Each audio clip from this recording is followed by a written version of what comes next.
Declan Byrne had been playing guitar on Grafton Street for 3 years. He played for coins. He played in rain and in cold and on the days when nobody stopped and the case stayed empty for 2 hours at a stretch. He played because it was the only thing he had that was entirely his. On a Tuesday evening in July 1989, he was midway through a song when the man walking past him stopped. Most people who stopped dropped a coin. This man crouched down beside the open case, looked at the guitar, and said, "Where did you learn to bend a note like that?" Grafton Street in Dublin runs from St. Stephen's Green in the south to the edge of Temple Bar in the north, a pedestrianized strip of shops and restaurants and foot traffic that has been one of the city's main commercial arteries since the 18th century. By 1989, it had become one of the better streets in Europe to busk on, enough foot traffic to generate a reasonable income on a good day, enough cultural sympathy for street music that the council had never seriously attempted to clear it, and an acoustic environment created by the buildings on either side that did something generous to the sound of a guitar played without amplification. Musicians came from across Ireland to play it. Some of them had been playing it for decades. Declan Byrne had arrived in Dublin from County Clare in 1986 at the age of 22, with a guitar he had owned since he was 16 and no clear plan beyond the understanding that Clare could not hold him and Dublin might. He had found work intermittently, building sites, kitchen work, a 3-month stretch in a warehouse in Tallaght that paid regularly and drove him slowly out of his mind. The guitar had been the constant. He played it in whatever room he was renting. He played it in pubs that would let him set up in a corner. He started playing Grafton Street in the spring of 1986 and discovered that the street paid better than the warehouse and required less of the parts of himself that he needed for other things. By 1989, Declan was sleeping rough some nights. Not every night. He had a network of floors and sofas that he moved between with the practiced logistics of someone who has learned to occupy space without requiring much of it. But some nights the network was full or unavailable, or Declan had simply run out of the social energy required to ask, and on those nights he slept in doorways. He was thin. His guitar had a replaced tuning peg on the B string that never held quite right and required constant adjustment. His case had a photograph of his mother taped inside the lid, and beside it a set list written in blue biro that he updated every few weeks as the repertoire shifted. He ate when the case was full and skipped meals when it was not. He knew which cafes on Grafton Street would give him a cup of tea if he came in after the lunch rush when they were quiet and the staff were in the mood to be generous. He knew which doorways on the side streets off the main strip were sheltered enough to sleep in when the weather came in from the west, which it did regularly in Dublin regardless of the season. He had developed the particular relationship with a city that comes from knowing it at ground level and at night, the relationship of someone who has no buffer between themselves and the place, who cannot retreat from it into comfort at the end of the day. Dublin was the texture under his feet and the sound of rain on stone and the smell of the Liffey and the specific light of a July evening on Grafton Street when the tourist traffic thinned and the regulars came out and the city became briefly and recognizably itself. He was 25 years old and he could play. This was not a small thing. Grafton Street in 1989 had no shortage of musicians who could play competently, people who had learned their chords and their repertoire and could deliver a recognizable version of a song with enough accuracy to satisfy a passing audience. Declan could do something different. He had developed, in 9 years of playing without formal instruction, a style that had absorbed the traditional Irish music he had grown up with and the American blues records he had found in a second-hand shop in Ennis at 15 and the soul music he had heard on the radio, and processed in a way that combined all three into something that was identifiably his own. He bent notes the way blues players bent notes, but with a vocal quality that came from somewhere else, from Sean No's singing, from the specific way melody moves in traditional Irish music, from something in the relationship between his left hand and the string that no teacher had given him, because no teacher had been present.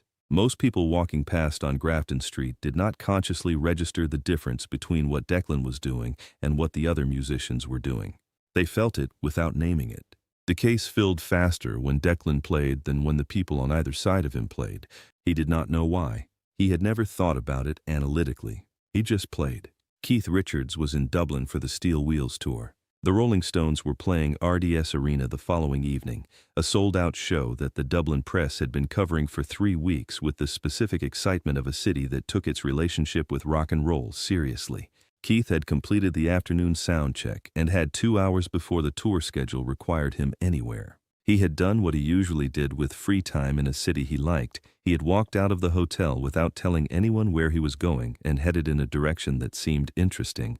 He was walking north on Grafton Street, moving at the unhurried pace of a man who has nowhere to be for 2 hours and is using them well, when he heard Declan Byrne playing 40 feet ahead of him. Keith Richards had heard 10,000 street musicians in 50 years of walking through cities. He had a finely calibrated internal filter for the difference between competent and interesting, and that filter operated automatically, the way all deeply trained perception operates, below the level of conscious decision. He heard Declan's playing register in the filter and passed it without stopping. He had passed 100 musicians on 100 streets in the past month alone. The tour had taken him through cities where music was on every corner. London, Paris, Amsterdam, cities that had been producing street musicians for generations. His filter had processed all of them without interrupting his forward motion. Then Declan bent a note. It was the kind of note that exists at the intersection of technique and instinct, the place where a player has learned enough that the learning disappears and what remains is just the music moving through them in the most direct available path. Keith Richards had been chasing that intersection his entire career. He recognized it instantly when he heard it, the way you recognize a language you grew up speaking even when you have not heard it for years. It was a specific note in the bridge of a song, not a song Keith recognized, something original, bent a quarter tone past where most players would have stopped and held there for a fraction longer than the rhythm strictly required. It was the kind of thing that happens when a player has internalized enough music from enough different traditions that the boundaries between them dissolve and something new occupies the space where the boundaries were. Keith stopped walking. He stood on the Grafton Street pavement for 4 seconds.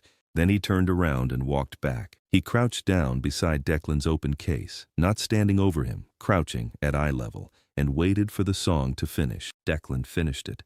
He looked at the man crouching beside his case. He did not recognize him. The man said, "Where did you learn to bend a note like that?" Declan had never been asked this question before. He thought about it with the seriousness it deserved.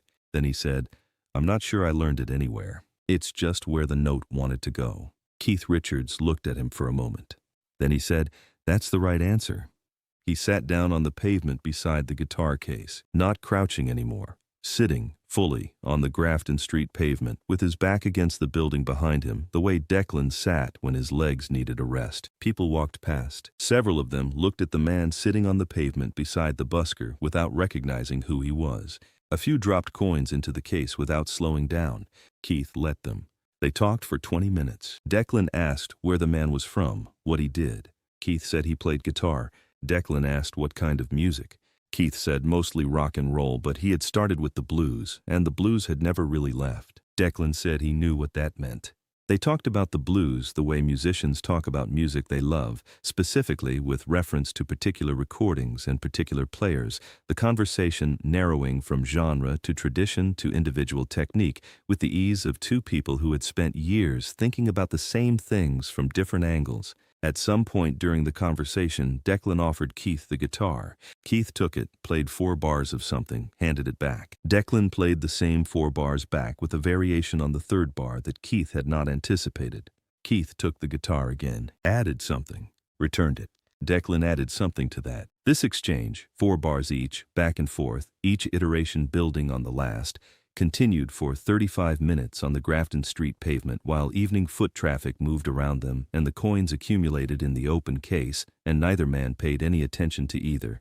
What happened next required Keith's tour manager, a man named Michael Donovan, who had been looking for Keith for 40 minutes and found him sitting on a Dublin pavement playing guitar with a stranger, to make 3 phone calls. The first was to the Dublin City Council liaison for the area.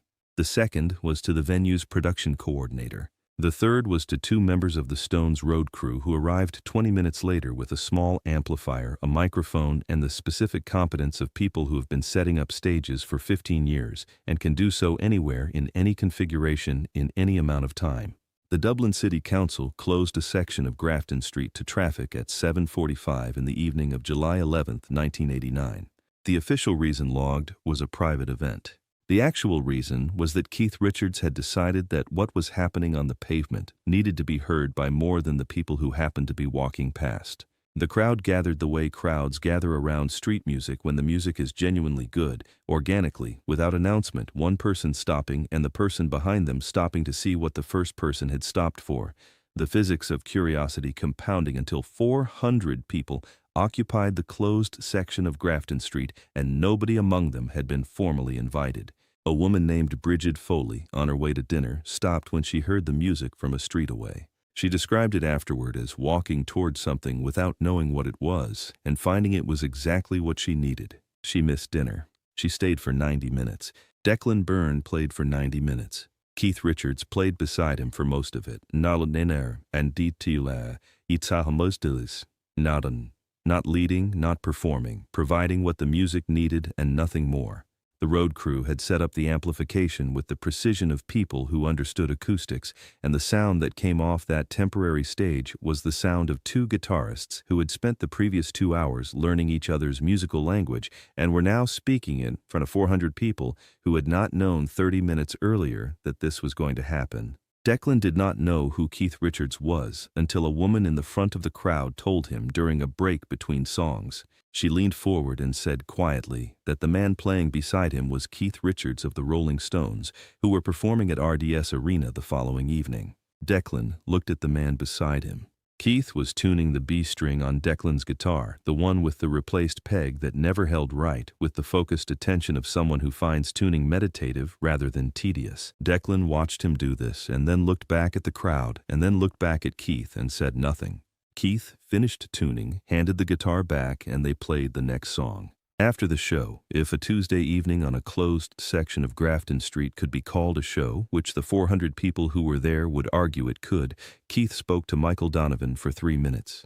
The result of that conversation was a meeting the following morning between Michael Donovan and a music industry contact in Dublin, which produced 3 weeks later a recording session at Windmill Lane Studios that Declan Byrne attended with his guitar and his replaced tuning peg and his setlist written in blue biro. The Windmill Lane session lasted 2 days. Declan arrived both mornings with his guitar and the same blue biro setlist he carried everywhere.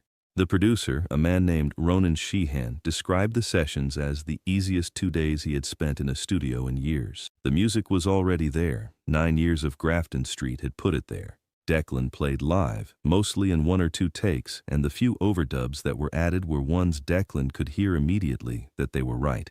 He had been playing these songs on a street corner for years. The studio was simply the first place they had been recorded. Declan Byrne released his first record in 1991. It was produced by a person whose name appears in the liner notes and whose involvement came about through a chain of connections that traces back to a Tuesday evening on Grafton Street. The record sold modestly. The second record sold better. Declan has been making records and touring Ireland and occasionally Europe for 35 years. He still plays Grafton Street sometimes, on afternoons when Dublin is being the specific version of itself that it is in good weather and the foot traffic has the quality of people who are not in a hurry. He plays because it is the only thing he has that is entirely his. That has not changed. The replaced tuning peg on the B string still does not hold quite right. He has never had it properly fixed. He says it keeps him honest. Every time he adjusts it before a song, he is reminded that the guitar predates everything. The records, the tours, the studio sessions, all of it. It is the same guitar he carried on Grafton Street for 3 years. The same guitar a stranger crouched down beside and asked about a single bent note.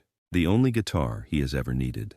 Keith Richards left Dublin early on the morning after the RDS Arena show without speaking publicly about Grafton Street. This was entirely consistent with how he held the things that truly mattered, quietly, without requiring them to be acknowledged or known by anyone else. That Tuesday evening was one of those things. It had happened. That was enough. If this story moved you, subscribe and leave a comment below.